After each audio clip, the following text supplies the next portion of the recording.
I have a pair of shorts that Colby told me that if he ever saw me in them again, I don't know what he was going to do, but he wasn't. He wasn't didn't like it. it wasn't going to be pleasant. So now I make it a point to wear them around him. Yes.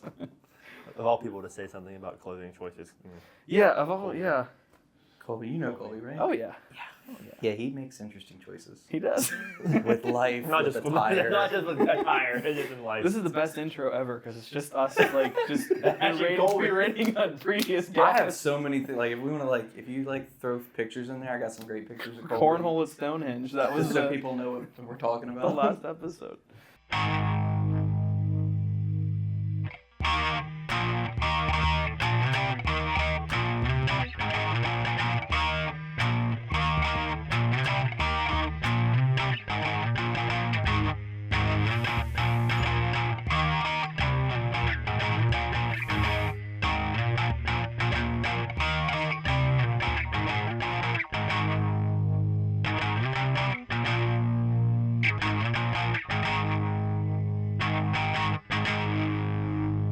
Hello, ladies and gentlemen, and welcome to The Subject Matter. I'm your host, Stephen Jenkins, here with your co-host, Mr. Jonathan Dayton, and our special guest, Nick. I honestly don't remember your last name. I don't know why. I've known your family for years, and I don't know your Sorry, it's Davies. Davies. Okay, see, if you give me like 5 seconds, I would have gotten that, because I do know that. Probably. But for whatever reason, it slipped my mind. We are experts in nothing, here to give you our thoughts and opinions on all of it. Welcome to the latest episode. This episode is being recorded right after recording the kids interview episode, which again, hopefully this is coming out after that and you have already seen that. This is Nick. Go ahead and introduce yourself. I'm Nick Wow. Davies. I got it right. Good job, Steven. I'm proud of you. I appreciate it. Very proud. Introduce me. So yeah, those kids from that episode, those are mine. I don't know what the number 5 was all about, or Yeah, the 5 that appeared Yeah, twice for both. twice. Yep. Yeah, they both and Mhm. Rice. Rice. Pink dogs. I don't know. That's my life is those Yeah. kids and So I hear you're getting a dog. yeah, for apparently.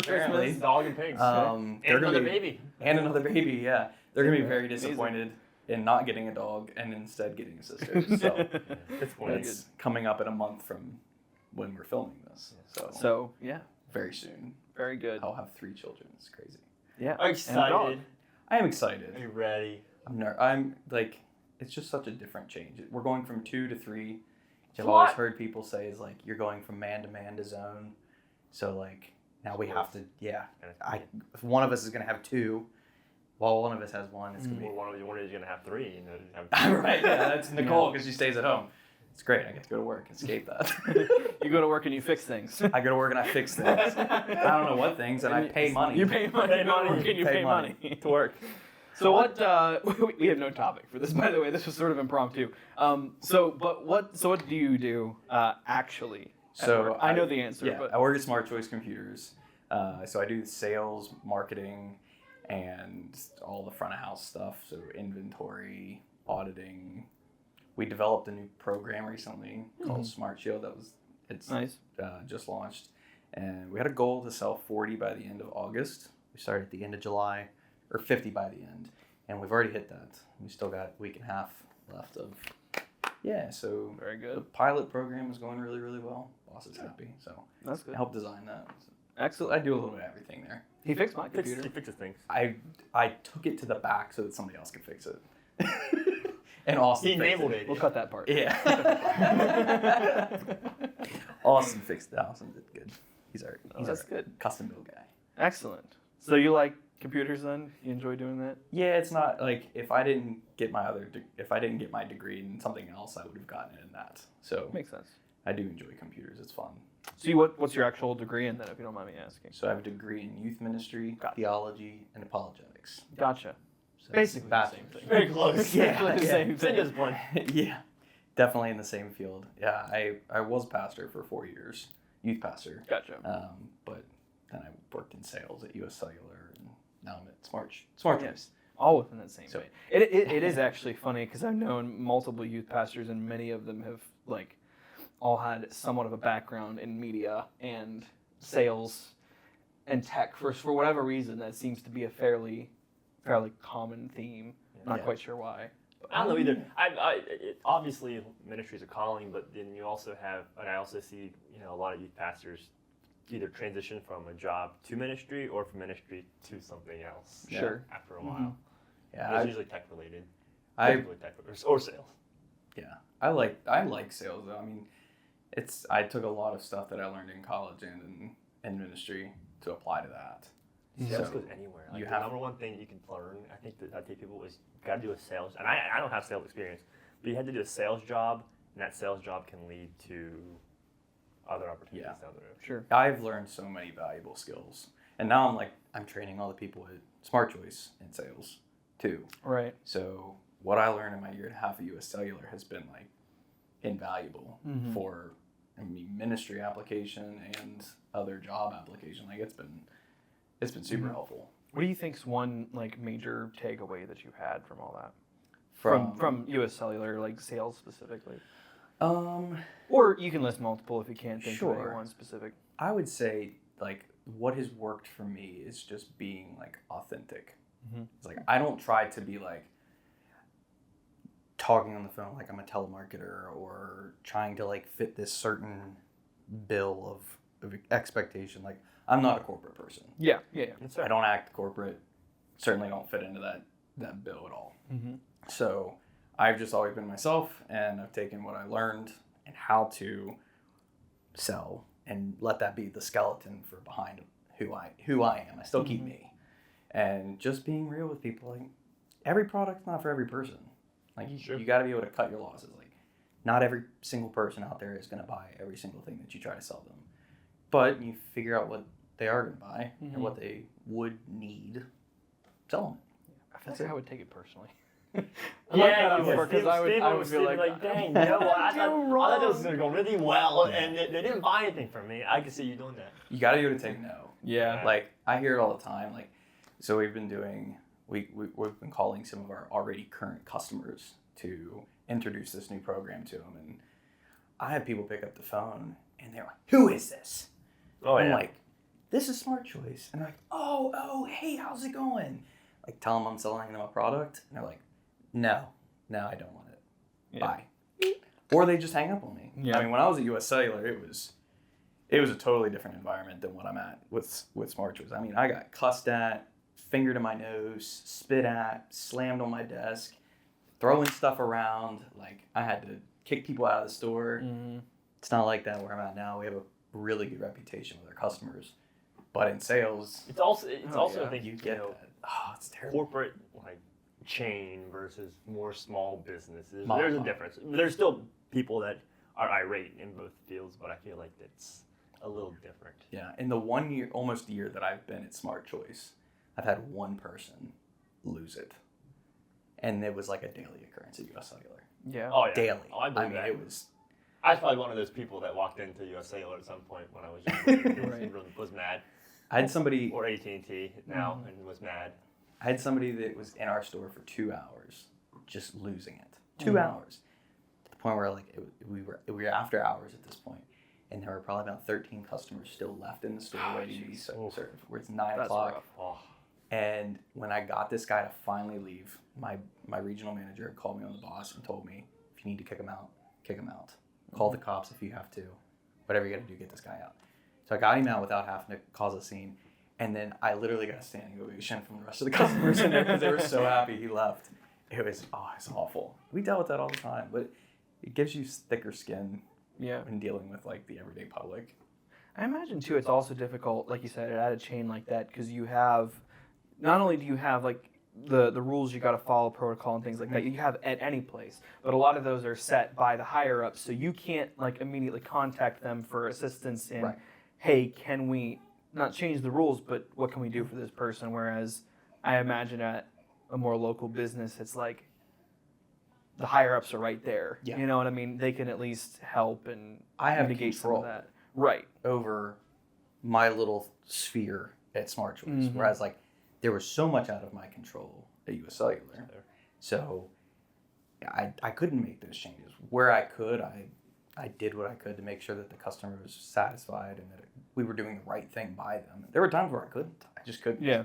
And it sucked because I didn't feel right. And it wasn't like it wasn't ever that there was anything like severely bad or Yeah. wrong. It was just I feel like we should do something here for this person. Yeah. But we can't. And I have the ability to do that now Sure. where I'm at because I can make that decision whether I'm going to tell my boss, but whether I tell him Sure. or not, I have the ability and autonomy to do Yeah.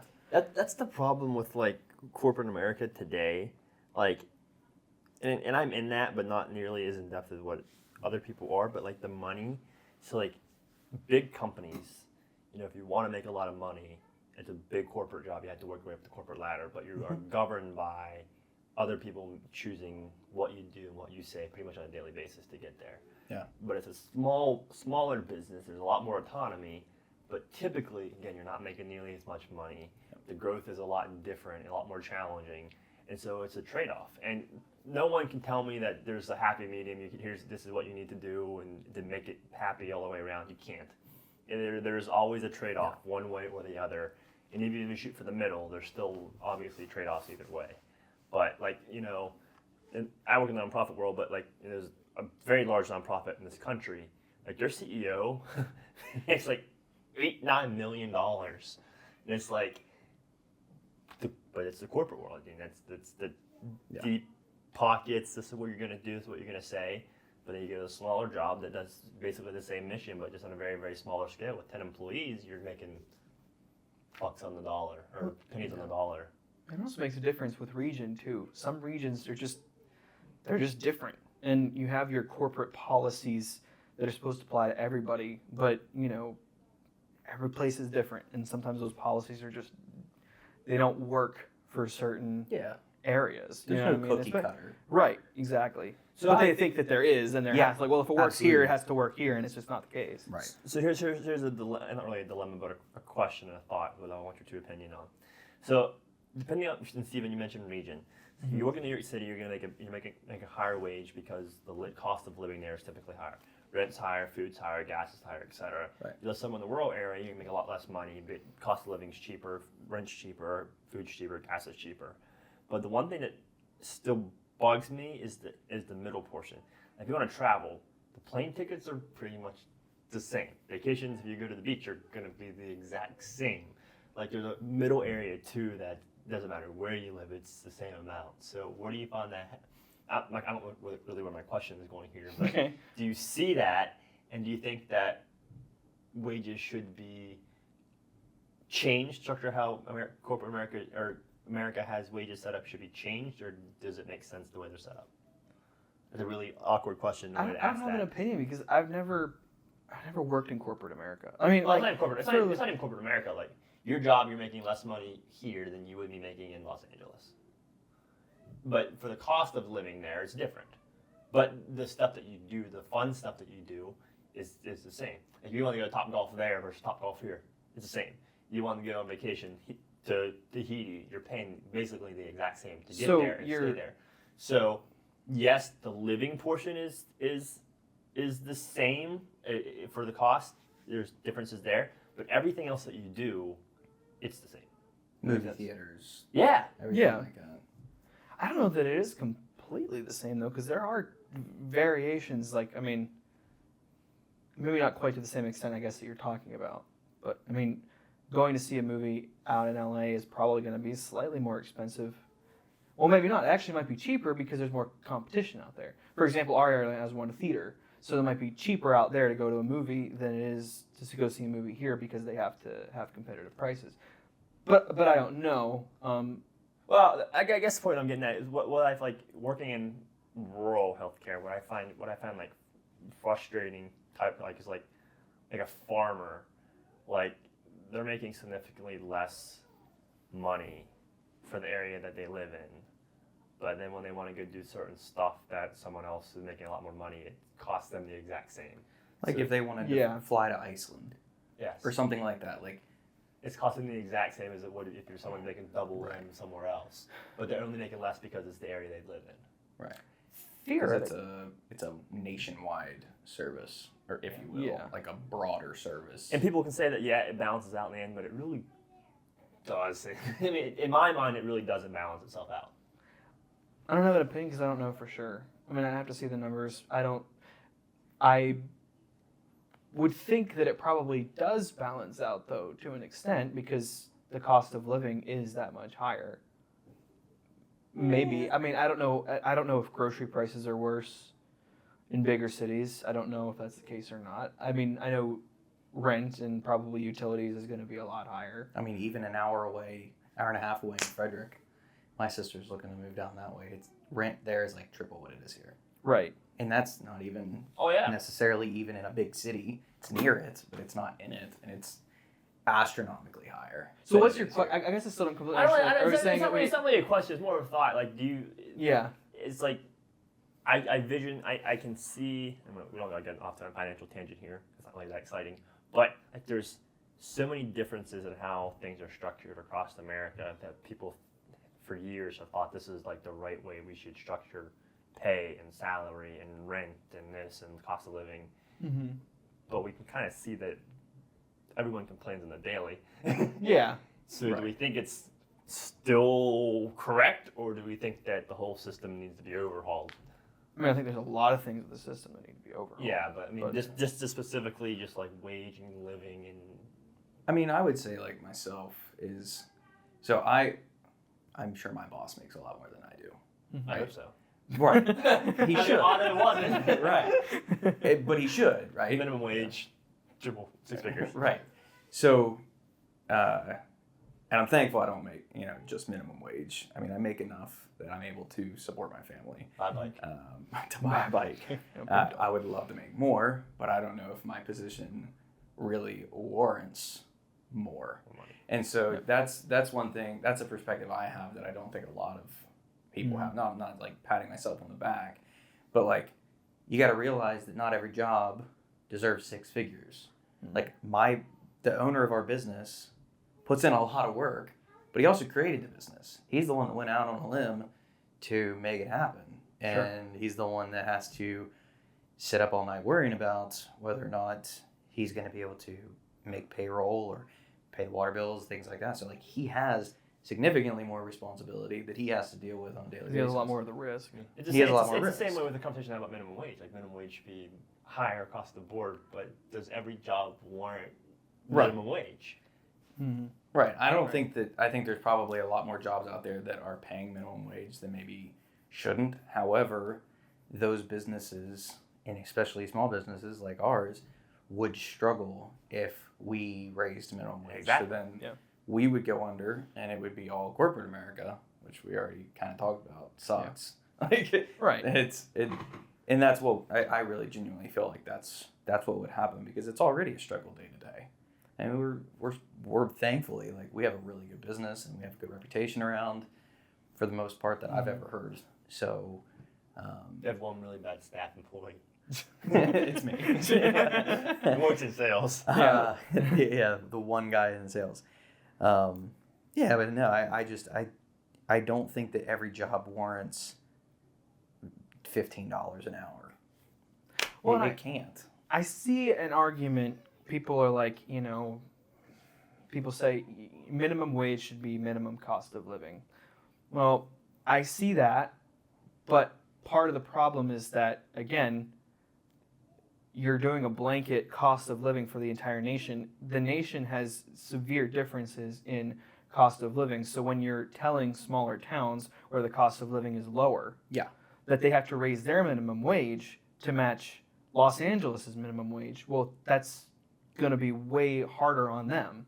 Yeah. So I understand the concept. I've also heard people say too, a minimum wage job should not, you shouldn't be in a position where you're trying to support yourself and like a family on minimum wage. And I get that. I understand that. The other thing though too is that me doing a job search a couple years ago, there's so many places that are like if you get a better job, if you want to make more money, okay, fine. There's a lot of places that want you to do work that would have previously been considered for much higher than minimum wage. 10 years experience. 10 years of experience, man. Like, Right. this is like a minimum, this is like an entry-level job, but you want 10 years of experience, and you're going to pay me entry-level money. Why am I going to apply to that? And then also the ones that do seem good, you just don't get any replies back for your resumes. Yeah. Well, that's what irritates me the most. So it's a really good topic. So like the overhaul of the system, the one thing that drives me nuts the most is, I went to a job search a few years ago, but you apply to 15 different jobs and everyone's saying we need people, and They don't want to hire anybody. It's back to you and hires you, and it's like you hear nothing. It's like crickets. It's like, well, okay then. Apparently you don't really need the people that much. I've learned one thing that I will always stand by is, the one thing I've learned in the past couple of years is networking is key to success across the board for anything. Job, Yeah. it is huge. People say, all I hear is we need more networking time. We need more, at any event, like we need more networking time. And the other side of people say, you're just traveling around or you're meeting people like this and there's no value in it, you're just wasting your money. But I have found that networking is so valuable in today's society. And not just that, but even like within the job that you work, like the morale behind that. Like we always talk about, like at work, like whenever boss isn't there, like we talk a little bit more together. Yeah. We have a little bit more freedom. Yeah. I'm sure he knows that. I think every boss. Every boss would know And that. I feel like he would Yeah. probably say that that's a waste of time, and he's very focused on hitting goals and things like that. But like, I always feel like just so much more relaxed and like enjoyable at work, and like I can be more productive by having like 10 minutes to just have freedom throughout the day to network or just build relationships. I guess is more Relationships are key. yeah, and that's whether it's intro work or trying to find a career or trying to make connections in business, things like that. Like, I spent 25 minutes on a phone call today, Right. to sell one thing, and part of that was the guy just needed to shoot the breeze for a minute, Mm-hmm. and because of that, it got the sale. It was Right. worth it in the end. So I'm not saying that's always the most valuable thing to do, but Sure. it is a lot of times. You Yeah. have to. Well, I never understood networking from a trying to find a job perspective. Maybe it's just because I don't like to advertise myself, But That was what I hated that's what I hate the most about but it. I understand it more now from an employer's perspective because I've never been an employer, but I've had things where it's like, I would love it if I could hire somebody to do this for me.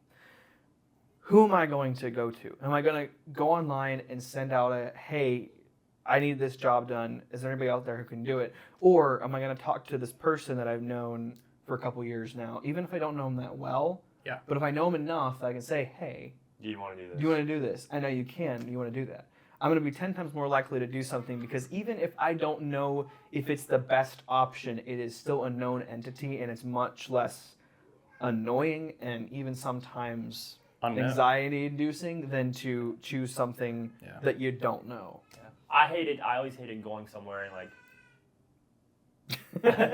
Probably. I heard that. always hated going somewhere and like trying to sell yourself. Like I hated doing Yeah. that. But Yeah. also at the same time, you have to, but I don't do it that much. But what I do understand from what Stephen had just mentioned was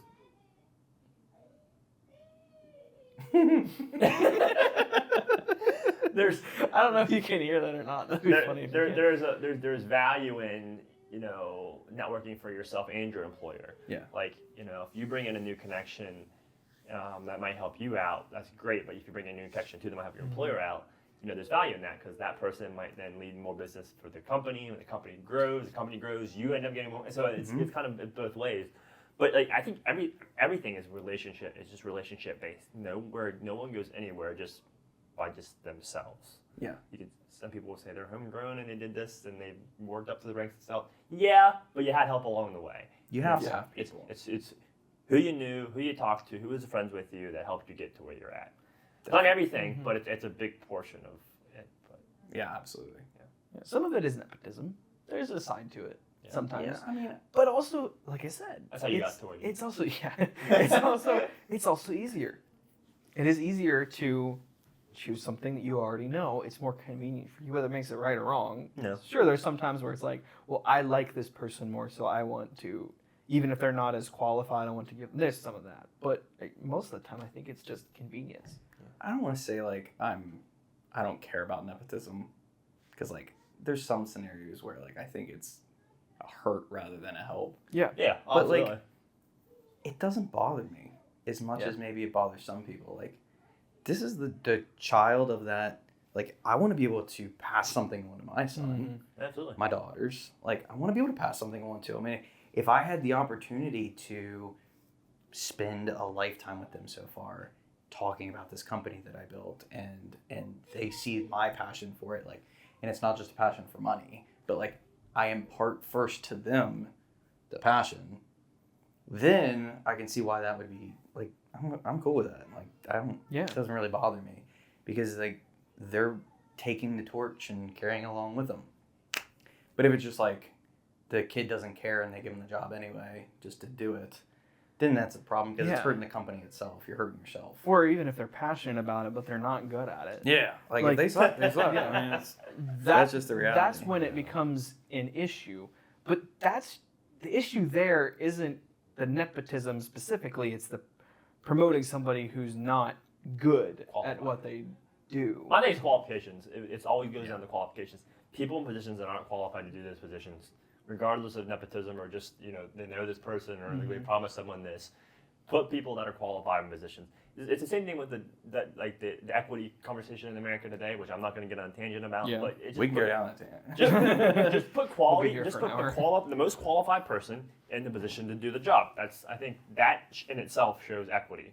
Yeah. It doesn't matter about X, Y, Z things. Just put the person that does the best job in that position. The counter argument, though, is if you hire your friend to do something, or your son to do something without interviewing anybody else, it's like, well, I get it. Yeah. Yeah, I get the problem that people would have with that. But again, it also depends on there's a difference between being the absolute best at something and not being, or there's a difference between being unqualified and not being like the best. Yes. You can be qualified while not being the best at something. That's true, and it depends. I think also depends on what the job is or business is. If it's a small family business, okay, I get it. If this isn't the best person, but you can teach them and your son or daughter. Yeah. Great. Yeah. If it's running Walmart, Right, and your son who has no business experience gets the job, then there's a bigger issue. Yeah, if you're in that kind of a scenario where like you're just a manager of a store and you give your kid a job just because you can, that's not helpful for anybody. Yeah. It isn't equity, and like you were talking about, like equity it's not the equal of everybody with different skin colors and different abilities getting a certain job. It's them having the same opportunities to get the job. Yep. You still ought to get the job. If there's somebody that has a different skin color or look than you, but they're better than that at that job, they should get that job. Yeah. Whatever side of that be. Like, work hard. And I get there's complications to things where there's like a level of there's communities that don't have the same opportunities given to them. Even at the very beginning, when they're going through elementary school and middle school and things like that, they don't have the same opportunity as other communities.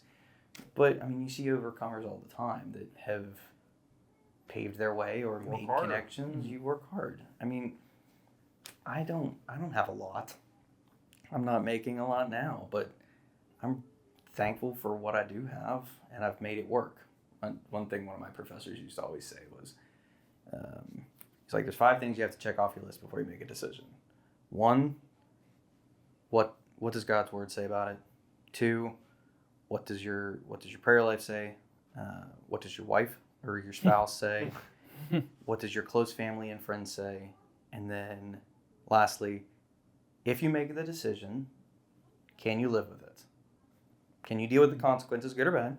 Can you make that, if you make this decision or you do this thing, what are you going to do about it? So like, you always have the ability to make a decision. Like, it's not always an easy one. It's not always a hard one. Like, I would love to have more money and live in a nicer house, but I made a decision. Right, we all would. I made a decision that I wanted to be a young dad, and I want to make sure that my wife could stay home with my kids, because that's important to me, that she teaches them and learns and gets to spend that time with them. It's invaluable being with a parent. And that's made me work harder in some areas, and at the same time, I also want to be a family man. Like, I love being a dad. Priorities. I don't want to just be at work all the time. So I'm making a decision that while yes, I don't have a super nice house that I live in, I'm thankful for where I live because not everybody has that same benefit. But I'm making that decision, and that's where I'm at. And 100%. I'm happy with it because Right. I'm making a decision. Sure. Like, Yeah. you're always trading things off. Well, One you're thing for another. and you're deciding what your necessities are. Yeah. A lot of people don't get the deciding what, like, well, most other people have this, therefore it's a necessity. Well, no, there's just a lot of other people who are very fortunate to have Yeah. X, Y, Z. Yeah. Netflix subscriptions is not a necessity. You know No, what I mean? not. That's why so many people mooch off of other people, which is totally fine. But, like, that's not a necessity. Yeah. A lot of people will complain about, not having enough money from their $1,000 phones, right? It's like, well, that's not a necessity.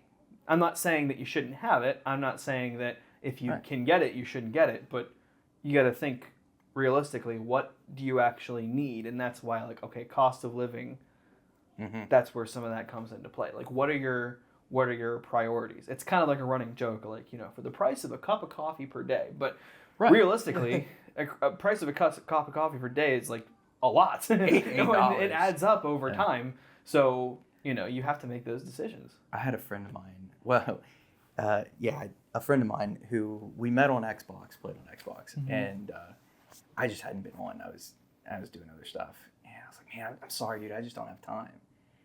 And he's always been like a straight shooter, like tell you how he feels, kind of thing. Love him to death. He said, no. He's like, you have the same amount of time I do. You have 24 hours in a day. Every single person has 24 hours in a day. You have the same amount of time as me. You have the same amount of time as the next person. This just isn't a priority for you. Yep. And that's fine.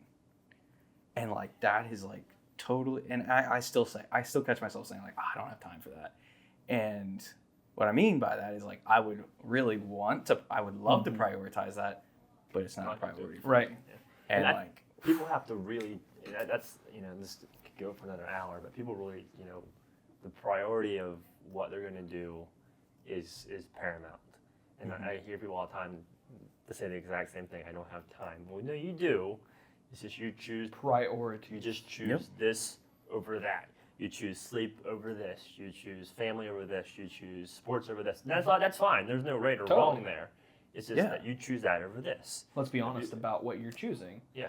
yeah. Rather than acting like, oh, I can't decide. Like, no, you're making the decision. I'll respect your decision. Just be honest. And some of that leads to success. Some people are mad, like, well, you got here, but I only got to here. Well, I sacrificed a lot to get to there. I skipped out on the family vacation or this or that to get to here. So it's all a balancing act. But at the end of the day, you just gotta do what you want to do to make yourself happy and healthy. It's when people do all this bad stuff, then they're not happy or healthy, or they do all this stuff and they sacrifice all this other stuff, and at the end of the day, it makes them unhappy and unhealthy. I have a friend in med school who's been in for 12 years. Wow. Right? Is he 12 years? Because I think he did some summer stuff too, so I guess cumulatively it would be probably that, because our 10-year anniversary for graduating high school is this year. It doesn't play video games, nothing like that. Like I like dabbling in video games every once in a while, but like he doesn't do that. But like he's gonna be an incredible doctor. Like he's already got his residency and stuff. I think he's in York, Pennsylvania, doing stuff. But like crazy intelligent, super smart, and one of the hardest workers I know. Like he could probably have taken a break every once in a while to play games or to hang out with us in school, but he didn't, because he knew he had to work this X amount hard to get to he knew where he wanted to get to. Oh yeah. I struggle with knowing where my end goal is, and right now it's just some days it's just survive, right? Yeah. As well, as a and parent. med school is a huge trade-off. I mean, it's no life for 4 years plus 4 years of residency. Basically, you're saying 8 years basically of no life. But at the end of the day, you get a license, you get to help people, and you make a lot of money. Right. But the trade-off is 8 years, or you could start a job and have a life, but make less money and not have a medical license, and you can't do any of that fun stuff to help people in that aspect. So there's a huge trade-off, and it's just a matter of what you want to do at the end of the day, and how you want to get there. that comes into play. This is a really in-depth conversation. good- that I did not think was going surprisingly to go this direction. poignant conversation. I thought I was going to go a complete other direction. This was actually job, finance, life decisions. Yeah. This was good. Having is back great. for more serious conversations. Exactly. Yeah. We'll have you back for a water tasting episode. Water tasting. That sounds great. It was. Which not. actually, it was not good. But it was actually very entertaining and actually very challenging. Yeah, It was like a Flint, Michigan water something. glide. I'm just kidding. We had No, pretty much. we Might as well have. we said that Dasani was terrible. It is terrible. But we voted it the best one. No. I don't know how. It was blind. We didn't know. Oh, no, yeah. Oh, We You had- just went we against had- the world. We had Dasani, Deer Park, Aquafina was there also. We had Fiji, Smart Water. I've never had the blue cap one. The like Core, yeah. Core was not good. All right, we've gotten off topic. We're talking about water now. Thank you guys for watching. Don't forget to like, comment, all that sort of stuff. Let us know what your opinions are on all these hot button topics we talked about today. Let us know how we're wrong and that minimum wage should be $50 an hour. Thanks for being on, Nick. Thanks for hopping for on having me. and getting us another episode. And go watch the water episode. It's funny. It shot up in views after somebody else here was on another podcast. Yeah, you should read. Everything thought of it. Everything shot up in views after that. But yeah, great conversation. As always, we don't have an outro, and we'll see you later.